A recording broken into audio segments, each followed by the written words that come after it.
Ruang kebaikan. Khairun. Oke, assalamualaikum warahmatullahi wabarakatuh. Khairum hari ini kedatangan orang yang mudah-mudahan memberikan ruang ini menjadi ruang penuh kebaikan. Bismillah. Beberapa kali saya ketemu beliau, Pak Herman ini. Beliau sedang membantu lembaga-lembaga atau mahat-mahat atau perumahan-perumahan yang pelosok-pelosok untuk mencari titik air. Begitu kan Pak? Mencari titik air ketika desa ini kesulitan air. Beliau tuh mencari titik sumber airnya tuh yang kedalaman berapa, di dalam air itu mengandung apa. Beliau tuh salah satu mungkin bisa dibilang ahli di bidangnya dan banyak bermanfaat untuk masyarakat tersebut. Dari satu titik itu ke desa-desa ini, ke masjid-masjid gitu. Inilah Pak Herman. Masya Allah, bisa dibilang geologis for water. Berarti kuliahnya di geologi kan? Geologi. Itu di mana Pak? Saya dulu di Universitas Swasta di Yogyakarta. Yogyakarta? Iya. Apa? Sekolah Tinggi Teknologi Nasional Yogyakarta. Oh, oke. Waktu itu ngambil geologi? Geologi. Nggak ada air-airnya kan? Nggak ada airnya. Di geologi juga nggak ada belajar air kan? Sedikit belajar air. Hanya sedikit saja? Sedikit belajar Lebih air. fokusnya? Lebih banyak ke mineral sama ke energi. Ke mineral itu artinya tambang, barang tambang ya. Mineral. Kemudian, bukan mineral water kan? Bukan. Kemudian energi itu oil, gas, geothermal dan lain-lain. Gitu. Kenapa nggak milih ke sana? Kan lebih kecuan tuh Pak. Kayaknya mungkin qadar Allah takdirin di situ gitu. Keluar dari, oke, selesai kuliah nih, nggak langsung ke air dong? Langsung ke air. Langsung ke air. Kenapa Pak? Mungkin tersesat kali di dunia air gitu. Dan itu dunia yang basah secara fisik gitu. Apa karena salah mengartikan mineral tersebut? Bisa jadi. Langsung ke air? Langsung air. Dan langsung ke perusahaan mineral besar itu? Ya, Langsung ke situ? Industri air minum. Ketika masuk ke perusahaan mineral air tersebut, memang ngapain aja? Yang nyari titik air itu? Mulai dari nyari quality improvement, plumbing, water management. Jadi bahasa sekarangnya tata kelola air ya. Tata kelola air. Iya. Jadi kita belajar plumbing, perpipaan gitu, bagaimana searching, eksplorasi, mencari titik air di mana gitu. Berapa tahun? 14 mungkin. Berapa? 14. 14 tahun. Oke, setelah itu bergerak sendiri apa gimana? Punya perusahaan sendiri? Bersama teman-teman kita berjalan gitu, jadi buka konsultan gitu untuk perusahaan-perusahaan yang masih skupnya di air.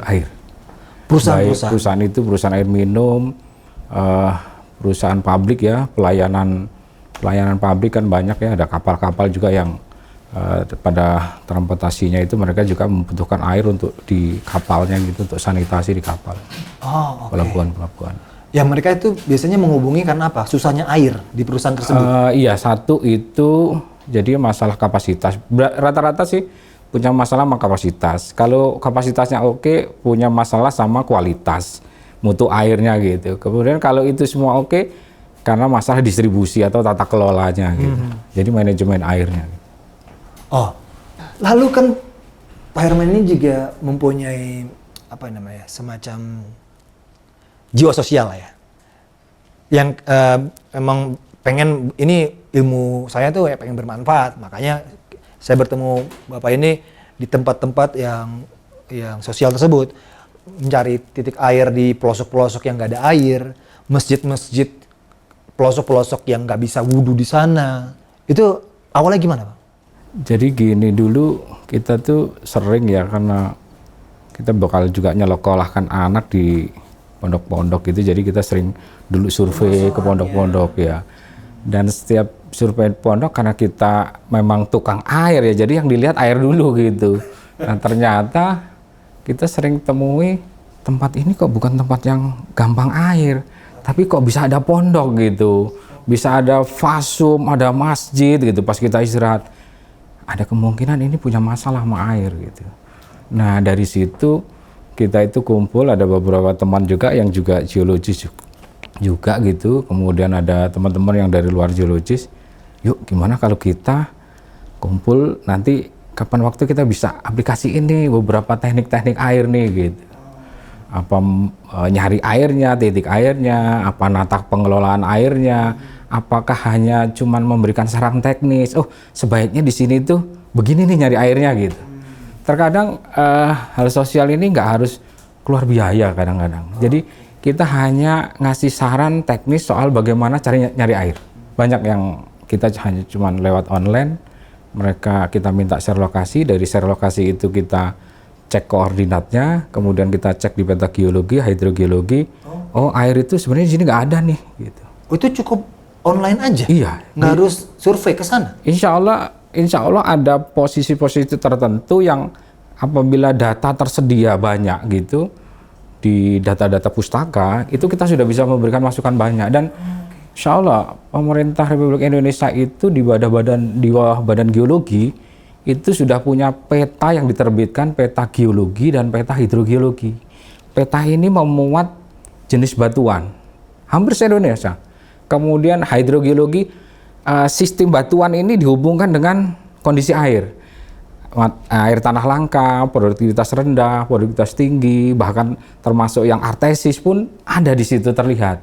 Dan peta ini publish bisa diakses oleh semua orang. Bisa dipelajari berarti bisa kan? dipelajari. Dan itu ilmiah kan? Iya, makanya selain bentuknya kita sharing itu, kita juga bisa sharing dengan teman-teman bagaimana cara searchingnya gitu. Oke, menarik kan ketika Pak Herman menemukan ya problematika Mahat itu kebanyakan di air. Kan kalau orang kan kalau datang ke Mahat yang dilihat fasilitas apa, kamar tidurnya, segala macamnya, ini air gitu kan. Itu kan urgent. Dan juga banyak mungkin salah satu penyebab santri-santrinya qadarullah sakit itu pun bila airnya pun bermasalah. Biasanya apa permasalahan air?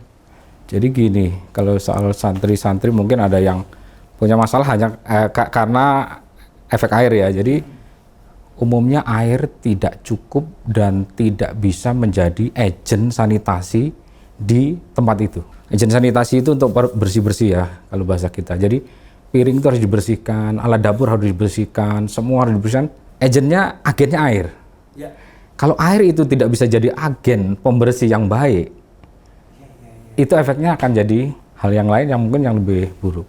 Benar. Itu hal kecil dari cuci piring, belum lagi badan dan lain-lain. Minumnya.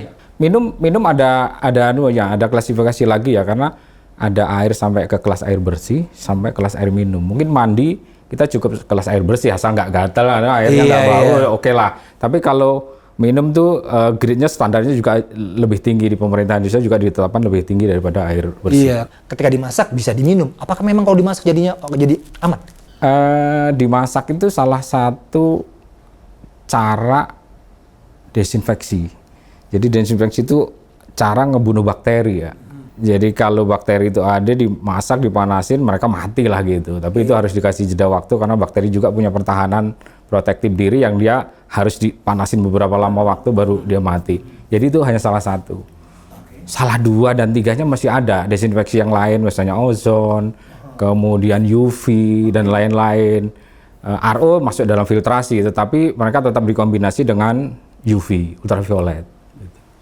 Oh, berarti secara sederhana dimasak bisa. Bisa. Tapi kebanyakan orang langsung pakai alat lah ya.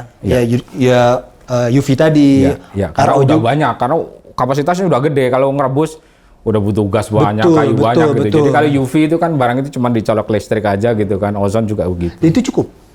Cukup insya Allah. Atau sama dikombinasi dengan filtrasi. Ketika misalnya airnya memang udah nggak layak, masih bisa pakai UV itu? Air itu harus dilayakkan dulu, jadi ada treatmentnya dulu. Okay. Ada physical treatment, misalnya ada dijernihin ya dengan cara dia lewat sand, pasir, karbon dan lain hilangin bau. Baru tahap akhirnya adalah kalau masih ada bakteri dia dibunuh pakai UV atau ozon gitu. Dan itu prosesnya cukup panjang? Ya nggak panjang-panjang banget sih sebenarnya, karena sekarang tuh banyak alat-alat yang sudah dirancang, filter itu ya, udah dirancang dan bahkan kompak gitu ya, kecil gitu. Tapi ya memang kunci adalah ngurus alat itu. Alat itu nggak cuman dipasang sekali gitu, tapi harus di-maintain. Filternya diganti, UV-nya dicek, lampunya dan lain-lain lah gitu. Kayak kasus yang kemarin, bukan kasus lah ya. Kita sama-sama ke salah satu tempat Mahat. Ketika Pak Herman ngecek, mencoba titik ini kurang layak. Coba titik yang lain juga kurang layak. Sampai akhirnya memutuskan ini kayaknya nggak bisa. Itu kenapa Pak? Ada satu tempat yang air itu kan macam manusia, punya sidik jari ya. Jadi punya sidik jari, ketika kita cek pakai screening biasa, lab biasa gitu, kita ambil sampelnya, kita masih belum menemukan nih. Ada screening lain lagi, mencari jejaknya si air itu bisa dengan radioisotop gitu. Itu sidik jarinya gitu. Nah, di daerah itu dekat tempat TPA yang cemarannya cukup tinggi. Oke, TPA bukan TPA anak-anak ya, bukan TPA tempat pembuangan akhir sampah gitu. Nah, data lama itu bercerita bahwasanya kontaminasinya itu ke arah hulu itu, ke arah downstream itu sudah sampai 2 km, ke arah atas itu 1 km. Nah, tapi ada beberapa kalau dia masih ngambil di kedalaman tertentu, ada lapisan yang dia masih bisa jadi seal penutup sehingga dia nggak terkontaminasi. Cuman di tempat itu sumurnya tidak mencapai lapisan itu. Akhirnya kalau seandainya mau diproses jadi air minum dengan dasar air yang ada di situ saat ini, sumurnya di situ, kami tidak bisa merekomendasi atas dasar pertimbangan kehati-hatian dan data teknis. Khawatir ya terus naik ke atas terus. Iya, alat mungkin ada yang nungguin ya gitu, tetapi alat juga punya kelemahan. Kalau ada kelolosan truk gitu, dan ini barang yang akan masuk ke tubuh manusia sih. Jadi nggak perlu main-main lah untuk urusan yang begini gitu. Baik, ketika salah satu tempat yang di pelosok lah ya, pelosok, itu mereka tuh biasanya kesulitan karena apa tuh Pak? Umumnya orang kalau nggak ada air, mereka pengennya minta dibuatkan sumur. Tapi perlu diingat, sumur itu tidak selalu menjadi solusi untuk menyelesaikan masalah air. Ada satu tempat yang dibor pun nggak ada airnya. Nggak akan didapat air gitu. Lalu caranya supaya air itu ada? Nah, kita searching dulu. Kalau memang tempat itu secara geologi, secara batuan itu bukan daerah yang batuannya bisa jadi lapisan pembawa air, atau kalau bahasa anunya aquifer gitu, lapisan pembawa air, ya kita harus nyari ada nggak jejak-jejak endapan yang dia bisa nyimpen air. Mungkin nih bentuknya gosong-gosong sungai tua gitu, atau bekas jejak-jejak aluvium. Kalau aluvium itu endapan rombakan ya, atau ada rekahan-rekahan. Nah, pernah di NTT itu mereka minta sumur, kemudian saya bilang nggak ada di sini. Kalau ngebor nggak ada.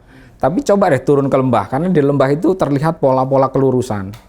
Nah, salah satu tanda yang Allah tinggalkan untuk kita tahu adanya kelurusan patahan ya, rekahan gitu, itu ada kelurusan lereng, salah satunya. Nah, kelurusan lereng ini kalau dia patahan, biasanya bisa jadi celah air gitu. Nah, ketika digali di situ, dibuatkan pit, kolam, kayak belik lah kalau orang Jawa ya, itu kita harus step test dulu, kita harus pumping test. Bahasa anunya di pumping test kuat nggak nih airnya, tekor nggak nih? Kalau kuat, bisa kita tahu nih berapa debitnya. Nah, ini baru bisa tuh kita konstruksi, kita pasang pipa, tarik ke atas, kita pompa. Pompa itu kita bisa pompa sampai 1 km ke atas dengan beda tinggi 50 meter, bisa dihitung lah pompanya gitu. Dan nanti bisa dimanfaatkan sama warga yang ada di atas. Itu airnya, tapi itu tetap menunggu hujan? Enggak, kalau di rekahan-rekahan ada satu tempat yang memang lapisan pembawa airnya itu rekahan. Bentuknya celah. Jadi ada yang celah, ada yang ruang antar butir-butir, ada yang kombinasi keduanya gitu. Nah, kalau satu tempat itu hanya rekahan, artinya kita harus nyari rekahan itu gitu. Pernah nemuin yang nggak bener-bener, wah udah give up, nggak ada air sama sekali? Apa memang selalu ada Allah memberikan kemudahan dengan rekahan itu? Ada, tapi ketika ditemukan gitu, ini bukan tupoksi kita sebagai relawan gitu. Jadi gini, kita temukan tempat itu tuh cukup jauh, sehingga kalau dikonstruksi, kalau berdayakan ini dimanfaatin, itu butuh dana yang cukup besar, dan itu mungkin harus turun tangannya negara, mungkin dengan pemerintah menerjunkan untuk membuat jaringan PDAM gitu, karena biayanya terlalu tinggi. Dan itu pernah Pak Herman ajukan ke pemerintahan setempat? Kita pernah tuh dulu ada satu tempat di Bogor Timur, karena setelah kita geolistrik, tidak kita temukan ada tanda-tanda aquifer air yang cukup untuk dimanfaatkan komunal. Data ini kami serahkan ke Pak Kades, ke Pak Camat untuk diteruskan ke struktur yang lebih atasnya gitu, sehingga mungkin mereka daerah-daerah ini perlu diprioritaskan untuk dapat pipanisasi dari PDAM. Gitu. Walhasil diteruskan. Alhamdulillah waktu itu didorong oleh beberapa relawan di lokal situ, ada sebagian sekarang yang sudah dapat jaringan PDAM, walaupun belum sampai semuanya ya. Alhamdulillah, tapi setidaknya tidak stagnan lah ya. Dan itu diteruskan gitu ya. Oh, alhamdulillah. Nih, untuk itu tempat-tempat pelosok yang susah air. Gimana kalau misalkan daerah-daerah seperti perumahan kita ini? Apakah memang air-air di perumahan kita sebenarnya ada titik yang harus dikritisi nggak sih, Pak? Ya maksudnya kita kan perumahan nih. Apa sebenarnya air kita tuh sebenarnya nggak layak nih untuk harus diapain dulu supaya layak untuk dipakai, untuk sekedar buat dicuci, atau memang harus ada filternya? Nah, umumnya kami itu kalau buat sumur di tempat-tempat yang banyak air, perumahan atau ada kan masjid-masjid di perumahan-perumahan gitu ya, besar gitu. Parameternya itu gini, kami harus mencari lempung. Karena lempung ini dari sananya gitu, dari diciptakannya itu punya permeability yang rendah. Permeability itu gini, daya untuk melewatkan air yang rendah. Sehingga dia bisa jadi penutup terhadap lapisan yang ada air yang ada di atasnya. Kalau lapisan air yang ada di atasnya ini jelek, banyak kontaminasi di dangkal-dangkal, misalnya ini ditemukan di 40, ya air mulailah diambil dari 40. Nah, jadi nanti kita akan dapat air yang kualitasnya jauh lebih baik dari yang lain. Dan sekat-sekat ini udah disediakan. Kita tuh tinggal pada waktu ngebor mencari sekat ini. Makanya kadang-kadang ketika kita ngebor itu sampelnya itu rempah ancuran mata bor itu kita kumpulin satu demi satu, 1 meter demi 1 meter, sampai kalau dia 60 ya ada 60 meter, 70 ya ada 70 meter. Nah, nanti baru di mana nih yang harus ditutup, di mana nih yang harus dikasih sekat dan harus dicor gitu. Nah, yang mau diambil nggak dicor tapi dipasang pipa saringan, sehingga zona itulah yang kita ambil. Tukang pompa harusnya nggak semua tahu dong ilmu itu. Iya, nah makanya kita punya tukang bor binaan kita gitu ya. Masya Allah. Binaan itu mitra kita juga gitu. Memang susah, nggak gampang gitulah. Kita jalan bareng dengan mereka yang awalnya cara ngebornya pakai cara yang sudah lama mereka kerjakan gitu, tapi dengan sedikit masukan dan sama-sama kita juga bareng-bareng mereka belajar gitu.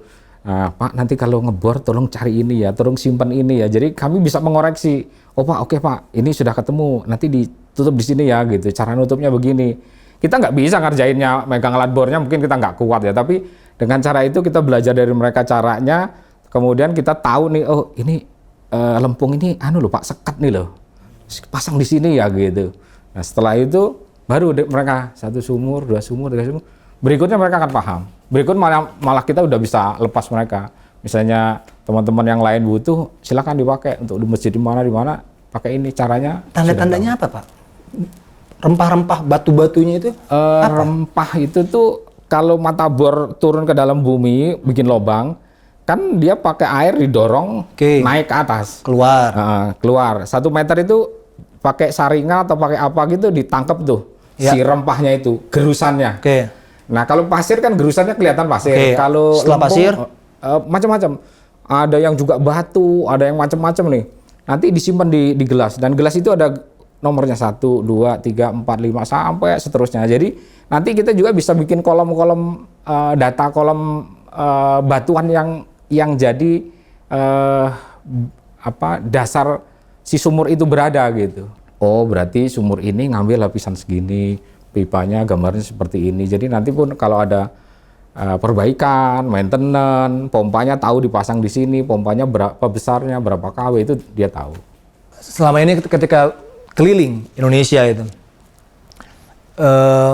kesulitan dan juga saran buat para ya mungkin masjid-masjid atau mahat-mahat, pesantren-pesantren, biasanya kan mereka itu kan berdasarkan ke tukang pompa sekitar aja kali ya, atau gimana? Harus apa yang dia perhatikan?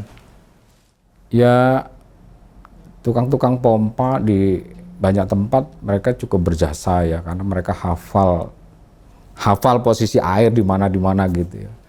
Bisa kita kolaborasikan gitu. Tapi intinya tuh gini, air ini barang teknis nih. Untuk mengerjakannya dasarnya harus dasar teknis yang dipakai. kenapa sih ngebor harus 80 meter gitu? Pernah kebayang nggak kenapa 80 meter gitu? Emang harus 80 meter Pak? Enggak, misalnya 80 meter. Kenapa nggak 40? Kenapa nggak 60? Betul.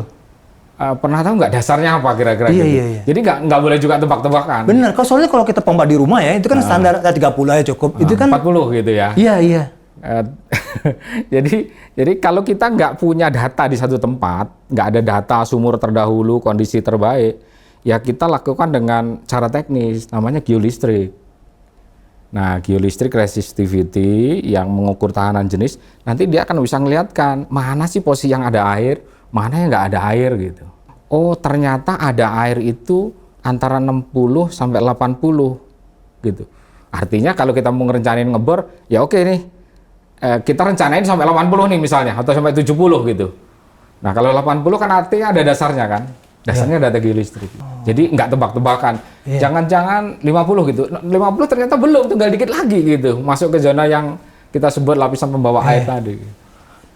Oke. Kalau misalkan nggak nyampe nih ke titik 80, airnya udah ada, itu berarti air kualitas kurang oke. Kadang ada, tapi air permukaan ya, air Iya, permukaan. betul. Jadi untuk kebutuhan yang sedikit masih oke lah, untuk rumah masih oke. Tapi kalau dia bentuknya masjid, yang masjid jami, penggunaannya banyak, apa komunal warga, masyarakat, atau pondok-pondok pesantren, fasum, kadang nggak cukup. Jadi dipompa belum sampai anunya udah tekor tuh gitu. Atau debitnya kecil sehingga untuk ngisi toren atau penampung air yang kapasitasnya gede lama gitu. Biasanya kan diakalin tanda kutip pakai jet pump. Bedanya apa? Kalau misalnya titiknya udah pas dan benar, itu nggak perlu yang kayak gitu-gitu. Kita jet pump masih belum cukup besar kalau untuk kebutuhan komunal yang banyak ya. Sampai ratusan misalnya, ada santri ratusan gitu. Jet pump udah nggak ngejar. Kita pakai pompa submersible aja itu harus kita hitung juga gitu. Jadi sumur itu setelah jadi ya di pumping test. Di step test paling enggak. Jadi penurunannya tahu, yang dipompa tahu, sehingga kita oke, sumur ini kapasitasnya 10 nih. Ya kalau kapasitas 10 ya jangan dipompa lebih dari 10. Karena sumur ini bisa collab gitu. Sebaiknya kalau ketahuan oh sumur ini kapasitas 10, ya pasangnya pompa 8 gitu. Supaya sumur ini awet juga gitu. Iya, nggak cepat tekor Iya, juga. jangan maksain mobil yang kapasitasnya cuma 2 ton dipaksain 4 ton jebol juga. Sumur pun begitu. Iya. Tapi misalnya gini Pak, ketika memang kebutuhannya banyak, berarti titiknya harus lebih banyak atau ada cara? Banyak kita jumpai dijumpai di banyak tempat gitu. Kalau buat bangunan gitu, ada ya kita contohin adalah mahat lah ya misalnya. Mahat ada kita buat bangunan satu gitu, dia bikin sumur, buat lagi dia bikin sumur lagi gitu. Sebenarnya kalau setiap buat mahat gitu ada satu sumurnya dihitung dulu kapasitasnya. Misalnya ketemu kapasitasnya 3 gitu. Oh 3 ini sebenarnya saya cukup untuk 100. Ketika nanti bikin gedung lagi, nerima baru lagi gitu, apakah ini sumur ini masih cukup sih? Apa enggak gitu? Kita coba uji pumping lagi nih. Ternyata kita cuma butuh hanya tambahan 2 lagi. Ternyata setelah diuji pumping ini bisa 7 gitu, kuat 7. Berarti kan kita nggak harus bikin sumur lagi. Bisa dengan sumur yang lama cuma diganti pompanya yang lebih besar. Nah, kecuali ya atas dasar, oh kita harus punya sumur 2 untuk serep kalau ini ada masalah gitu. Tapi tidak sekonyong-konyong ketika tambah bangunan mesti Harus tambah sumur. Bahkan mungkin kita hanya butuh pump station, tangki untuk pengumpul semua air, dikumpulin di situ dulu. Jadi kalau sumur itu 2, ya ternyata cukup untuk semua gedung, ya sudah, ngurusnya malah lebih gampang. Ngurus 2 sumur, 1 pump station, dan jalur-jalur yang lainnya. Nggak ngurusin pompa di banyak sumur gitu. Jadi kadang-kadang kita... Kosnya juga gede. Kan? Iya, gede, kemudian ya listrik terutama. Benar. Konsumsi listrik. Bukan berarti kita jadi zone kurang baik kepada tukang pompa yang harus pasang sumur, harus pasang sumur. Dan lebih ramah lingkungan lah kalau nggak banyak ngelobang-lobangin gitu. Oh iya, benar. Nah sekarang ini Pak, Bapak sekarang apa nih yang lagi dikerjakan? Kita kalau di dinas sosial masih ingin sekali ya bisa sharing ke teman-teman di pondok-pondok gitu ya, atau di mahat-mahat. pengelola masjid untuk bareng-bareng belajar ya, bukan berarti kita cuman sharing gitu. Kami juga butuh belajar dan masukan tata kelola air. Ya. Karena kadang-kadang gini, kapasitas kita udah cukup, kualitas udah cukup. Kok nggak ini? Tapi gitu? aliran kok kecil gitu. Oh ternyata tuh kita salah diameter pipa gitu. Akhirnya anak-anak mandi antri. Iya. Orang wudhu giliran pas Jumatan bareng semua gitu. Habis. Kecil sampai nunggu ada yang pergi dulu gitu kan. Baru ini dibuka yang lainnya. Nah, tata kelola ini kadang dari awalnya kita mungkin lupa deh gitu. Memanage pipanya harus diameter berapa supaya bisa gravitasi. Karena gini, di semua tempat di bumi ini kan dikasih gravitasi nih. Jadi kalau air dinaikin, logikanya semua akan turun. Gitu. Nggak usah didorong pompa lagi gitu. Didorong pompa lagi kan bayar gitu. Nah, gimana caranya dinaikin ke atas, kemudian tinggal turun semua tapi bisa rata. Yang begitu satu hemat, kedua nggak nyusahin para jemaah, betul. para santri. Kadang-kadang ketika bersamaan semuanya ngebuka jadi kecil gitu kan? Iya, kecil. Itu ada hitungan. Ada hitungan dan ilmunya. Dan itu juga sebenarnya ya nggak terlalu kos mahal kan? Nggak mahal dan nggak sulit. Nggak sulit ya? Nggak sulit. Mungkin sedikit lebih besar ya biayanya ketimbang yang sistem pakai pompa gitu di awal ya, karena harus beli pipa agak banyak menyesuaikan sama diameter. Tapi kos berikutnya listrik bulanan yang harus buat dorong dari atas tinggal turun ke bawah itu kan jadi nggak ada. Itu kalau dihitung jangka panjang kayaknya akan lebih hemat daripada yang didorong pakai pompa. Setiap buka keran pompa hidup gitu. Malam ada yang bocor dikit hidup gitu. Listrik jalan terus. Token bunyi. Pak, kita ngomongin biaya. Nggak mungkin kan Bapak tanpa biaya ketika menjadi konsultan air ini, menjadi tukang air ini. Ini kan dengan keilmuan geologis for water ini, gimana? Ketika membutuhkan jasa konsultan, memang apa ada rate-nya atau memang gimana? Selama ini gini ya, untuk kebutuhan sosial sih kita jalan dan alhamdulillah seperti contohnya Las Rabani sudah banyak mensupport kita ya. Las Rabani yang membiayai untuk beli pipa, ngebiayain untuk beli pipa, ngebayar orang-orang yang mengerjakan pipa itu gitu, transportasi kita ke sana sini gitu. Jadi bisa dibilang si pesantren itu zero cost. Umumnya mereka hanya tinggal menerima, iya. Terima jadi aja. Nanti tinggal ngerawat aja ya, Ngerawat pun kita tuh masih tetap komunikasi kok. Mereka kadang-kadang, Pak, ini pompa kenapa ya ini nggak mati gitu, Pak, kenapa ya pompa ini mati, kebakar memang masih bisa kita kirimin pompa lagi, ya kita itu tetap free lagi. juga kan? Iya. Oke, itu berarti dengan syarat itu adalah yang berhubungan dengan sosial, dengan keumuman, masyarakat umum, sekolah, masjid, pesantren. Kalau perumahan Pondok Indah enggak kan? Enggak.